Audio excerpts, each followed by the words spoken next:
Merci à Fabenard de nous avoir conduits dans les champs.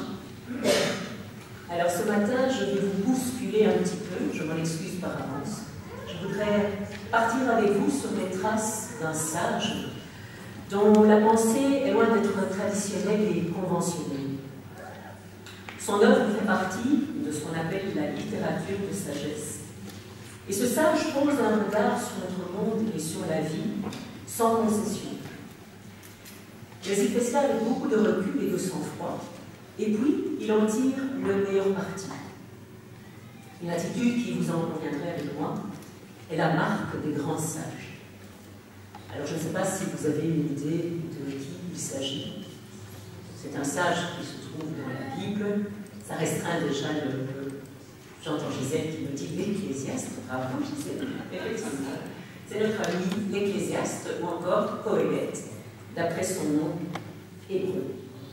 Alors le petit livre de l'Ecclésiaste se trouve dans notre Bible, plus précisément dans la Bible hébraïque, ce que nous appelons communément l'Ancien Testament.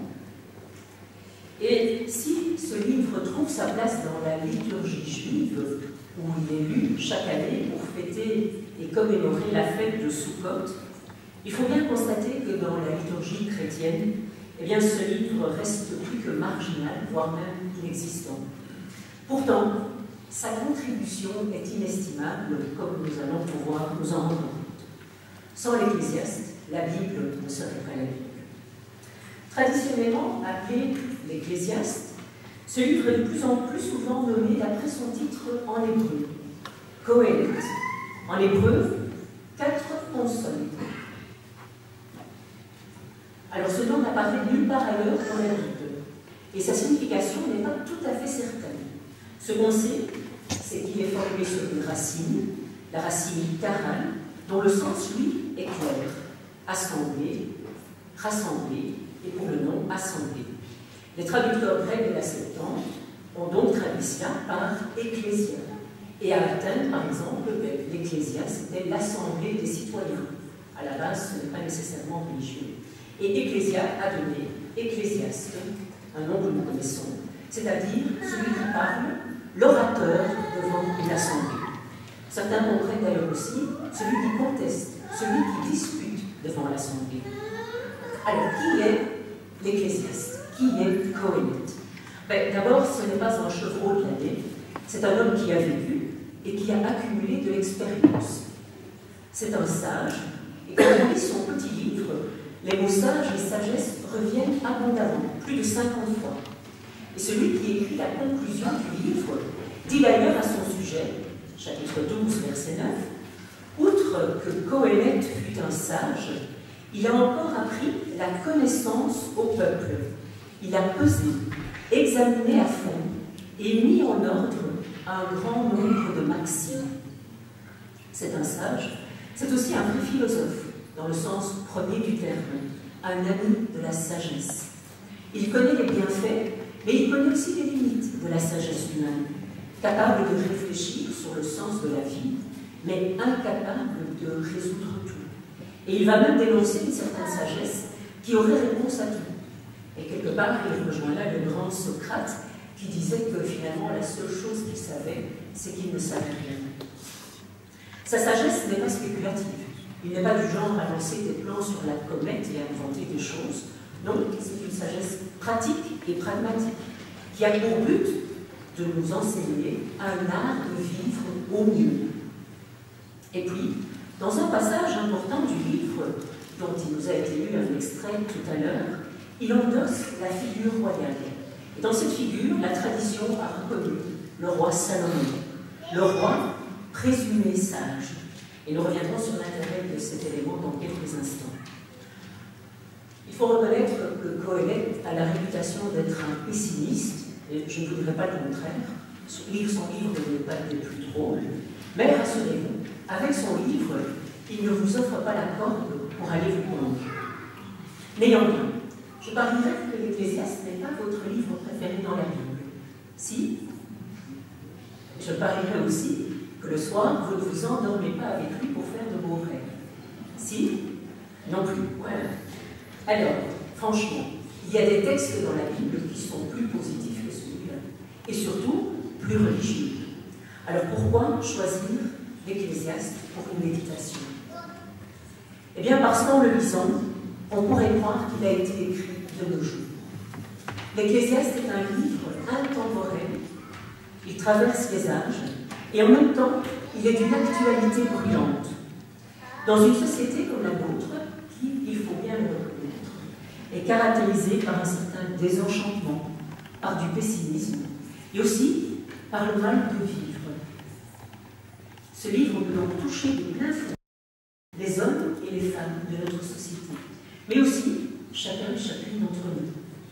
Surtout, et c'est peut-être là l'essentiel, ce livre peut servir de passerelle idéale vers d'autres livres bibliques, et en particulier vers les évangiles. Ce matin, nous ne pourrons pas lire l'Ecclésiaste parce que ce serait trop long, mais nous allons essayer d'en retirer la quintessence. Et qui sait, peut-être qu'au terme de cette rencontre, vous aurez envie de vous y plonger ou de vous y replonger avec un autre regard. Coëlette, c'est donc le sage qui s'interroge sur le sens de la vie, la quête du sens de la vie. Alors, si vous connaissez une seule personne douée de raison dans ce monde, qui un jour ou l'autre ne s'est pas interrogée sur le sens de la vie, présentez-la moi, parce qu'on pourrait bien être en présence d'un extraterrestre. Le sens de la vie. Qui ne s'est jamais posé cette question? Alors, comment a-t-il mené cette quête? Eh bien, il l'a fait de manière très systématique, de manière empirique, d'abord par l'observation. Il a regardé tout ce qui se passait autour de lui, et puis par l'expérimentation. Il a fait des expériences personnelles. Et il dit lui-même, j'ai décidé de rechercher et d'explorer par la sagesse tout ce qui se fait sous le ciel. J'ai vu toutes les œuvres qui se font sous le soleil. Alors à ce stade, et avant de poursuivre, on peut se demander si cette expérience et cette observation est fiable, si nous-mêmes on peut s'y fier et si on peut s'y retrouver. Alors, imaginez qu'en sortant d'ici, vous tombiez sur un vieux clochard, un peu éméché même, et que ce pauvre homme venait à disserter sur le sens de la vie. Et s'il vous tenait les propos qu'on trouve dans le livre de l'Ecclésiaste, il y a fort à parier que vous passeriez votre chemin en vous disant que si cet homme a parlé comme ça, c'est peut-être parce qu'il n'a pas eu de chance dans la vie, et que s'il en avait eu un peu plus, il parlerait autrement. Mais imaginez que vous soyez invité au Palais Royal, chez le roi. Pas nécessairement notre roi, il est un peu trop jeune, mais chez un vieux roi. Et si ce roi vous tenez ce discours-là, qu'en penseriez-vous? Vous y seriez peut-être plus attentif. C'est là qu'intervient la fameuse figure royale et qu'elle prend tout son intérêt. Alors dans ce livre de l'Ecclésiaste, il y a effectivement un long passage dans lequel Coëlette se présente comme roi à Jérusalem. Il dit, moi, j'ai été roi sur Israël à Jérusalem. Alors il faut savoir que dans la société ancienne, et ce n'est plus le cas aujourd'hui, le roi était un modèle, c'était l'idéal humain, il servait de référence à tous ces sujets. D'autant qu'ici, il se présente lui-même comme plus sage, plus puissant et plus accompli que tous ceux qui l'ont précédé. Je suis devenu grand, dit-il, j'ai surpassé tous ceux qui étaient avant moi à Jérusalem, et ma sagesse demeurait avec moi. Dans ce passage, donc, Coëlette présente ses lettres de noblesse, et puis il montre qu'il a eu les moyens de ses ambitions. Il a pu s'offrir tout ce dont rêvent les êtres humains depuis que ce monde est monde. Puissance, pouvoir, argent, divertissement, plaisir des sens, que sais-je encore. Il ne s'est rien refusé.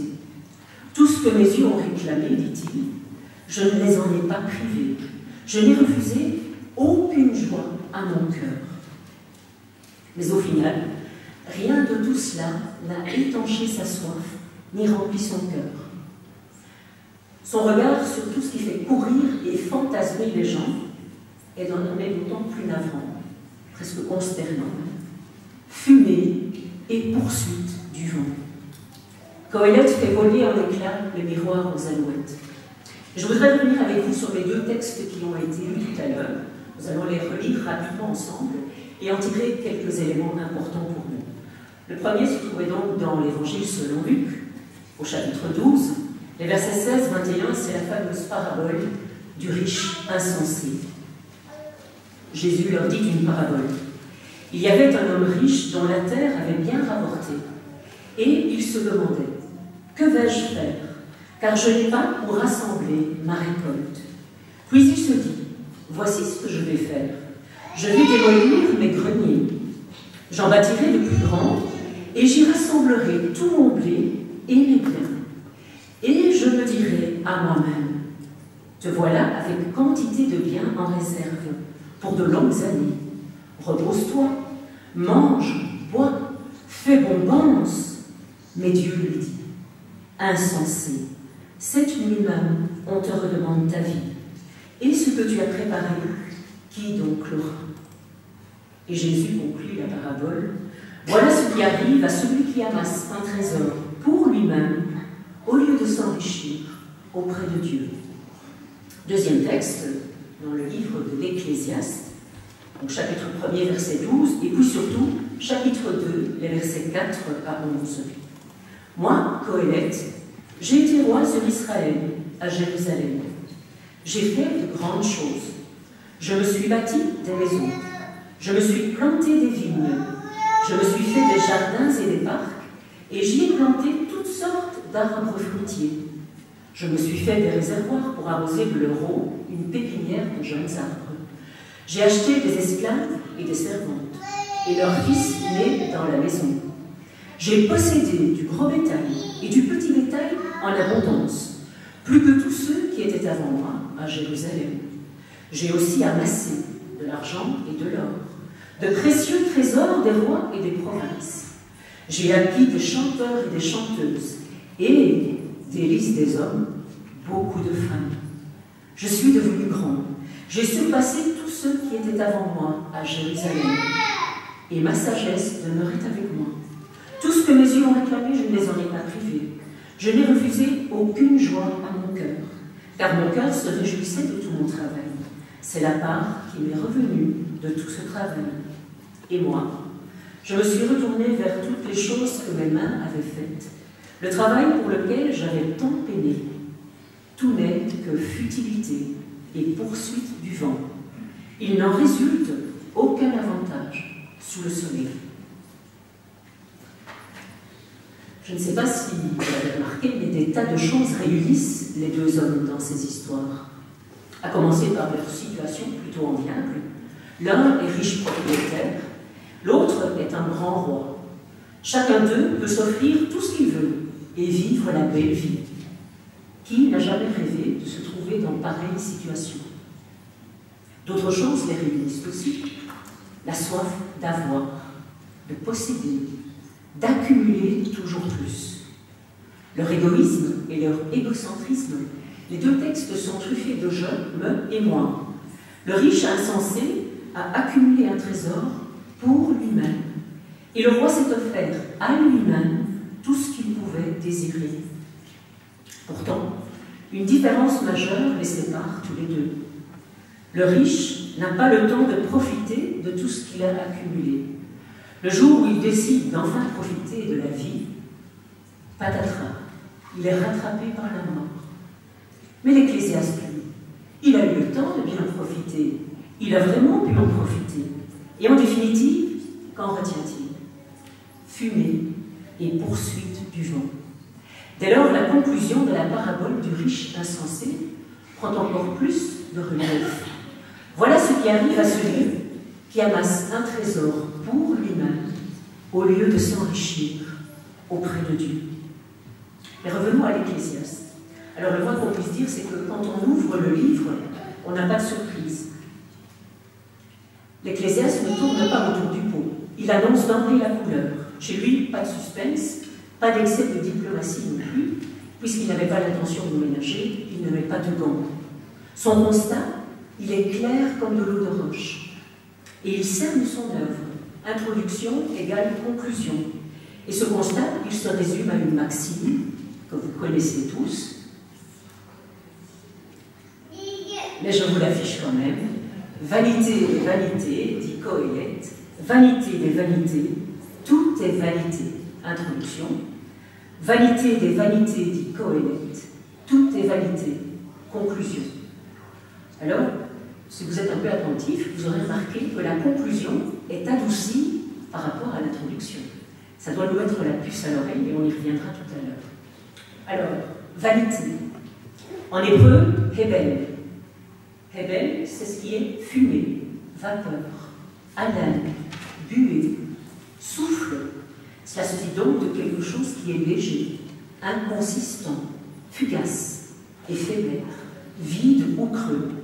Alors au sens figuré, ça donne vanité, c'est la traduction la plus courante, mais aussi fugacité, futilité, absurdité, non-sens. L'hébreu Hebel est très concret et très imagé aussi. Et selon la manière dont l'Ecclésiaste va l'utiliser dans son œuvre, ça voudra dire plutôt l'une ou l'autre chose dans cette gamme d'idées. D'ailleurs, il est intéressant de noter que le nom de Abel, le frère de Caïn, le nom de Abel, c'est Hebel, c'est dérivé de Hebel, Abel, fumée. Et quand on sait ce que fut la vie de ce pauvre Abel, on comprend un peu la signification du mot. Alors, qu'est-ce qui est fumée et vanité pour l'Ecclésiaste? Tout, c'est-à-dire chaque chose qu'il a pu observer ou expérimenter lui-même. Ce diagnostic revient comme un refrain, tout au long du livre, ça s'en devient presque en tête en d'ailleurs. À 38 reprises, dont 3 fois au superlatif, il va dire que les choses sont fumées et poursuite du vent. 9 fois d'ailleurs, il associe cela à la poursuite du vent. C'est aussi quelque chose de très imagé. Je ne sais pas si vous avez déjà essayé de poursuivre le vent, ou même quel en serait l'intérêt, mais ça montre aussi un petit peu l'idée de l'Ecclésiaste. Alors, j'ai affirmé que ce livre est très actuel. Eh bien, voyons un petit peu. De quoi parle-t-il? Alors, encore une fois, on ne peut pas le lire, donc je vais résumer les grands thèmes qu'il aborde, et il les reprend d'ailleurs sous des angles différents. Parfois, il se contredit, mais en fait, ce sont les contradictions de la vie qui le mettent en évidence.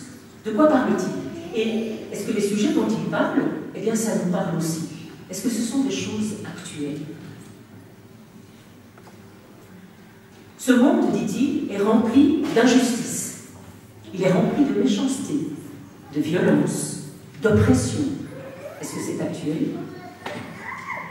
Le bien et le mal ne sont pas récompensés comme il se doit. Il constate que tel juste qui pratique sa justice, eh bien, ne récolte pas cette justice et qu'il meurt même prématurément, alors que certains méchants vivent allègrement la bonne vie et qu'ils prolongent leur vie indéfiniment. Constat actuel. Alors, le travail, le dur labeur, on trie pendant toute sa vie, et puis on ne peut même pas profiter de tout ce travail actuel. On subit le cours des événements sans pouvoir l'influencer et le maîtriser. Et bien souvent, les choses nous tombent dessus et on ne comprend pas pourquoi. Et puis enfin, un seul et même sort nous attend tous. Qu'on soit juste méchant, bon pécheur, pur, impur, sage, stupide, homme, animal, tous dans le même sac, au final, tout le monde. Alors je voudrais lire avec vous 2 textes qui sont très très beaux et qui montrent un peu comment Qoéleth voit le monde. Alors évidemment, il ne vit pas à notre époque, mais voyez si ces 2 textes vous parlent et si vous voyez un peu le monde et la vie de l'homme dans ce monde de la même manière que lui. Le premier texte se trouve au chapitre 1, les versets 4 à 9. Une génération s'en va, une génération vient, et la terre subsiste toujours. Le soleil se lève, le soleil se couche, il aspire au lieu où il s'est levé. Allant vers le sud, tournant vers le nord, tournant, va le vent, et le vent reprend ses tours. Tous les torrents vont à la mer, et la mer n'est pas remplie. Vers le lieu où il coule, les torrents continuent à couler. Tous les mots sont usés, on ne peut plus les dire. L'œil ne se contente pas de ce qu'il voit, et l'oreille ne se remplit pas de ce qu'elle entend. Ce qui a été, c'est ce qui sera. Ce qui s'est fait, c'est ce qui se fera. Il n'y a rien de nouveau sous le soleil. Si vous deviez mettre en scène ce passage, ça ferait du mouvement, ça ferait du cycle même des flots et des tornades. Mais ce qui est intéressant, c'est de voir le contraste qu'il propose. Contraste d'une part entre la solidité, la permanence et le mouvement perpétuel du cosmos et du monde, et puis d'autre part, l'inconsistance, la fugacité de la vie humaine, avec cette succession de générations qui s'en viennent et qui s'en vont, mais sans revenir. Tout est mouvement, tout est cycle, et en même temps, rien de nouveau sous le soleil. Tout semble figé et immuable. Un deuxième texte vient consolider ce premier texte. Dans ce temps que nous connaissons, nous, les hommes, avec ces générations qui partent et qui viennent, eh bien, il y a encore un temps pour tout. C'est un texte très connu, se trouve au chapitre 3, les versets 1 à 8. Il y a un moment pour tout et un temps pour chaque chose sous le ciel. Un temps pour enfanter, un temps pour mourir. Un temps pour planter, un temps pour arracher le plant. Un temps pour tuer, un temps pour guérir. Un temps pour saper, un temps pour bâtir. Un temps pour pleurer, un temps pour rire. Un temps pour se lamenter, un temps pour danser. Un temps pour jeter des pierres, un temps pour amasser des pierres. Un temps pour embrasser, un temps pour éviter d'embrasser. Un temps pour chercher, un temps pour perdre. Un temps pour garder, un temps pour jeter. Un temps pour déchirer, un temps pour coudre. Un temps pour se taire, un temps pour parler. Un temps pour aimer, un temps pour haïr. Un temps de guerre, un temps de paix.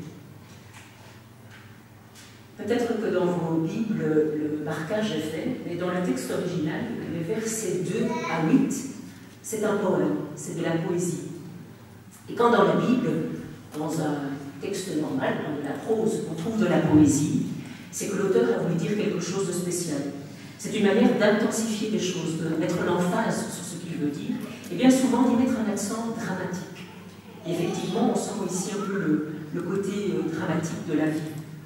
Il y a 28 actions qui sont citées, je vous les ai mises en gras, 28 actions qui vont par paire, 14 fois 2. Et voilà donc, selon l'Ecclésiaste, un résumé symbolique de la vie humaine. Et on retrouve ici l'idée des cycles, avec les alternances et les contraires. Un temps pour chaque chose. Un chiffre qui est important, parce que 14 fois 2, c'est 7 fois 4.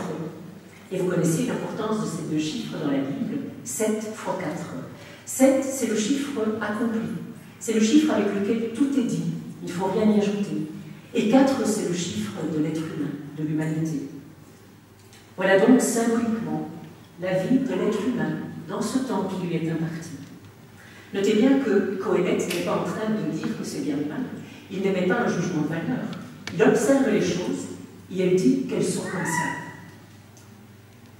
Mais par rapport à cette notion de temps, et c'est une notion qui l'obsède littéralement, il va ajouter quelque chose d'important, d'essentiel à nous. Chapitre 3, verset 11, il va dire que Dieu a mis dans le cœur de l'homme le olam. Alors j'ai gardé spécialement les termes en hébreu. Suivant les traductions, c'est traduit par l'éternité, la durée, le temps sans limite, et c'est bien ça l'idée. Le olam, c'est un temps qui n'a pas de fin, qui est fait pour durer, en contraste évidemment avec le temps qui nous est imparti pendant notre vie. Et ce olam, évidemment, contraste avec ce que nous connaissons.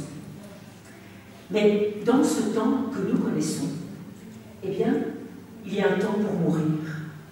Et la mort obsède littéralement l'Ecclésiaste. Cette mort est d'autant plus amère que pour lui, dans sa pensée, elle conduit à ce qu'il appelle le Sheol, c'est-à-dire le néant. Il n'y a plus rien après la vie. La pensée de l'Ecclésiaste peut nous surprendre, nous chrétiens évidemment, mais elle est celle de beaucoup de juifs de son temps. Pas de trace de vie après la mort. Coëlette ne fait d'ailleurs pas dans le sentimentalisme. Et pour résumer sa pensée, la vie se joue à l'ombre de la mort. Un même sort nous attend tous, humains et animaux confondus. Personne ne sait quand il va mourir, ça nous tombe dessus comme ça. Et quand on est mort, c'est comme si on n'avait jamais été. Point final. Point final? Eh bien, pas tout à fait. Je vous ai dit que la conclusion était adoucie par rapport à l'introduction. Coëlette est un sage, et c'est aussi un homme équilibré. et positif, même s'il est pessimiste. Et il ne va donc pas nous entraîner dans le désespoir. Tout est fumée et poursuite du vent. Tout est bien non. Et c'est un peu qui a bien lire Astérix. Est-ce qu'il y a des amateurs d'Astérix dans la salle? N'ayez pas peur de lever les doigts. Ce n'est pas un petit. Alors c'est un peu comme dans Astérix. Quand on ouvre chaque bande dessinée d'Astérix, on a évidemment cette image qui revient. On nous dit que toute la Gaule est sous l'occupation romaine. Tout est bien non. Il y a un petit village d'irréductibles gaulois qui résiste encore et toujours à l'envahisseur. C'est le village d'Astérix, évidemment. Eh bien, est-ce que tout est vanité et fumée et poursuite du vent chez Coëlette? Eh bien non, pas tout. Avec son diagnostic, peu réjouissant, eh bien, il va nous offrir des paroles de bonheur. Et plusieurs exégètes ont mis en évidence 7 paroles de bonheur. Là encore, le chiffre est important. 7 paroles qui vont parcourir son œuvre. Et c'est vrai qu'à première lecture, on ne s'en rend pas trop compte parce qu'on est tellement envahi par ce pessimisme qu'on les oublie un petit peu. Quand on relit l'œuvre plusieurs fois, elle commence à devenir évidente. Et donc, distillée dans toute cette fumée et cette poursuite du vent, on trouve 7 paroles de bonheur. Je vais vous les lire en bloc, ça fait plus costaud, et donc essayez de voir un petit peu ce que vous pouvez en retirer. Voici donc ces 7 paroles de bonheur. Il n'y a de bon pour l'être humain que de manger, de boire et de voir le bonheur dans son travail. Moi je l'ai vu, cela vient de Dieu. Je le sais, il n'y a rien de bon pour l'être humain, sinon de se réjouir et de faire son bonheur pendant sa vie. Et aussi que pour chacun, manger, boire et voir le bonheur dans tout le travail est un don de Dieu. J'ai vu qu'il n'y a rien de mieux pour l'être humain que de se réjouir de ses œuvres. Voici ce que moi j'ai vu. Il est beau pour l'homme de manger, de boire et de voir le bonheur dans tout le travail qu'il fait sous le soleil, pendant le nombre des jours de vie que Dieu lui a donné. C'est là sa part. D'ailleurs, pour tout être humain à qui Dieu a donné richesse et bien, et à qui il a accordé le pouvoir de s'en nourrir, d'en prendre sa part et de se réjouir de son travail, c'est là un don de Dieu. En effet, il ne songera guère à la durée de sa vie, tant que Dieu l'occupe à la joie de son cœur. J'ai donc fait l'éloge de la joie, parce qu'il n'y a rien de bon pour l'être humain sous le soleil, sinon de manger, de boire et de se réjouir. C'est là ce qui doit l'accompagner dans son travail, pendant les jours de la vie que Dieu lui donne sous le soleil. Va, mange ton pain avec joie, et bois ton vin, le cœur content. Déjà, Dieu a agréé tes œuvres. Qu'en tout temps tes vêtements soient blancs, et que l'huile ne manque pas sur ta tête. Jouis de la vie avec la femme que tu aimes, pendant tous les jours de la vie futile que Dieu t'a donnée sous le soleil. Jeune homme, réjouis-toi de tes jeunes années. Que ton cœur te rende heureux pendant les jours de ta jeunesse. Souviens-toi de ton Créateur pendant les jours de ta jeunesse.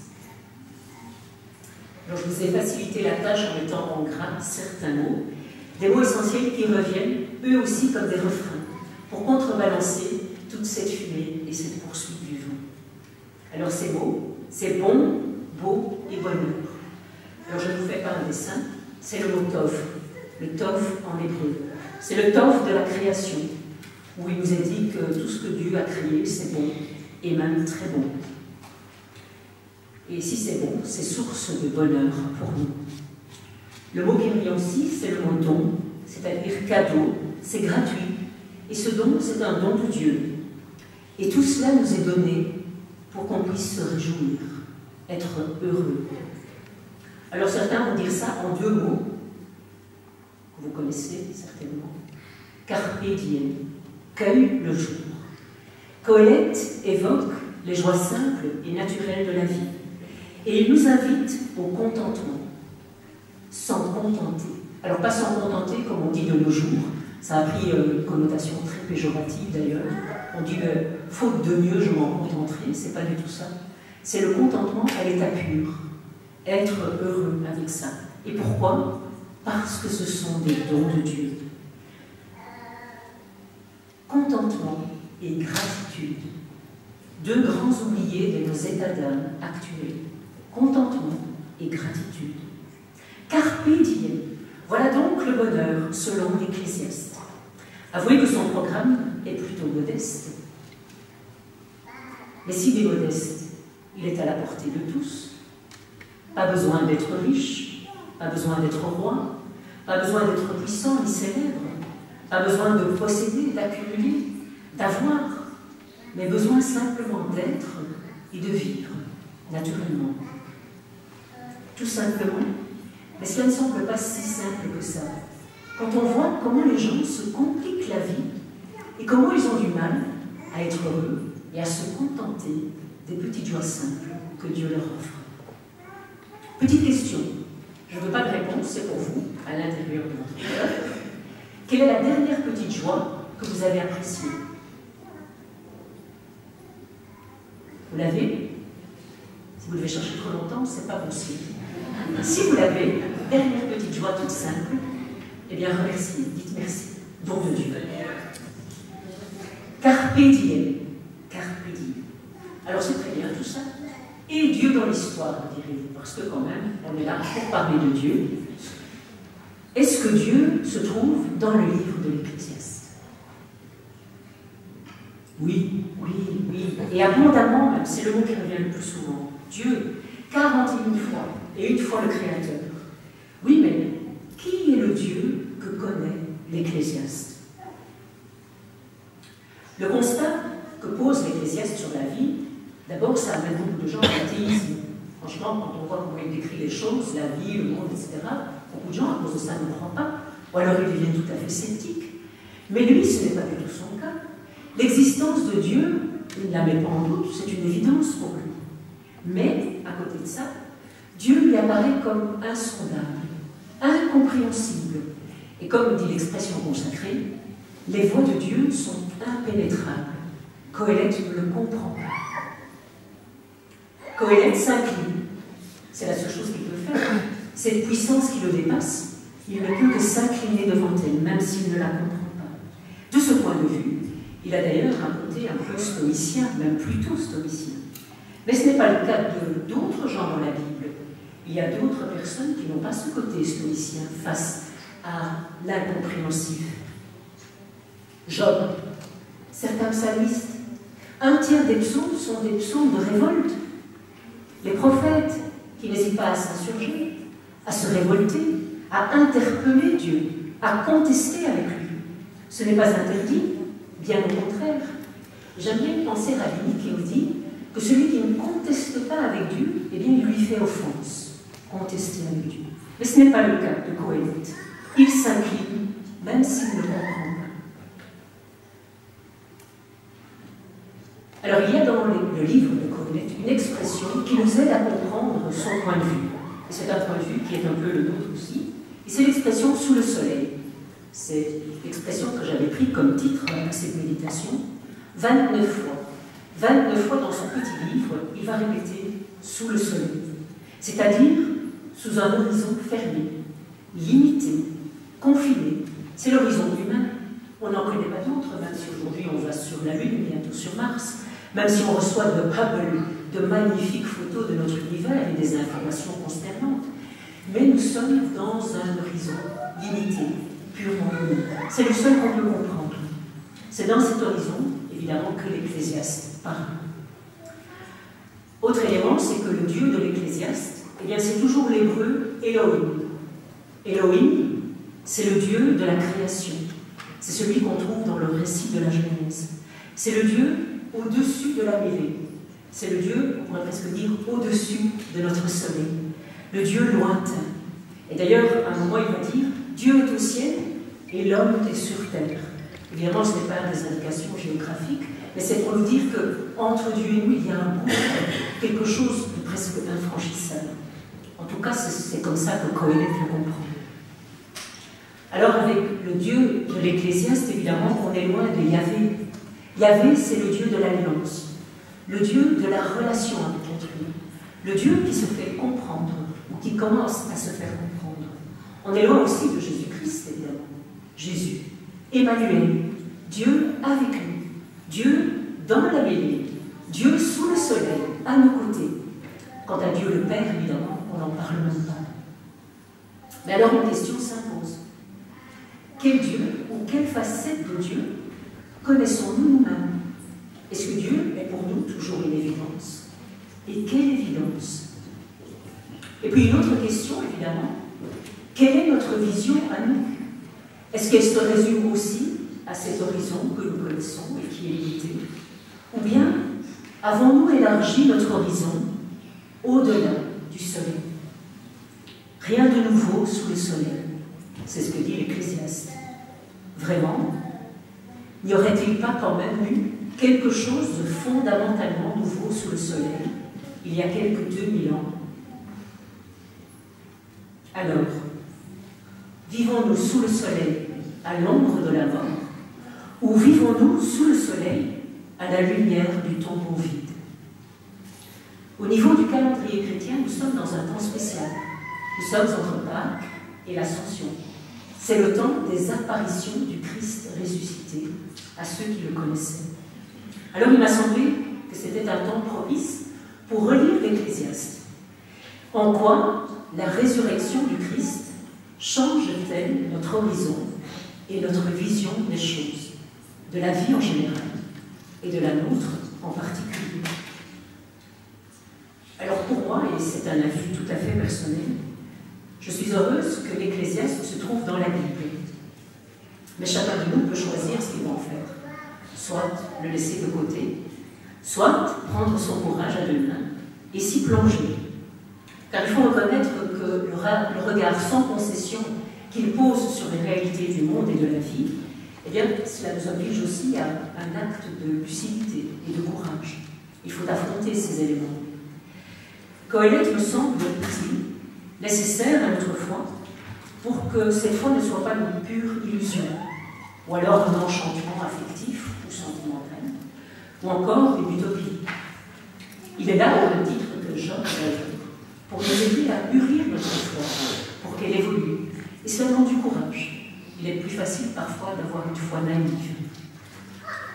Alors j'ai dit que Qoélète, j'étais heureuse qu'il soit dans la Bible.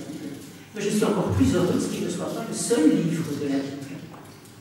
Et tout à l'heure, je vous disais que c'est un livre qui peut servir de passerelle idéale vers d'autres passages bibliques, et en particulier les évangiles.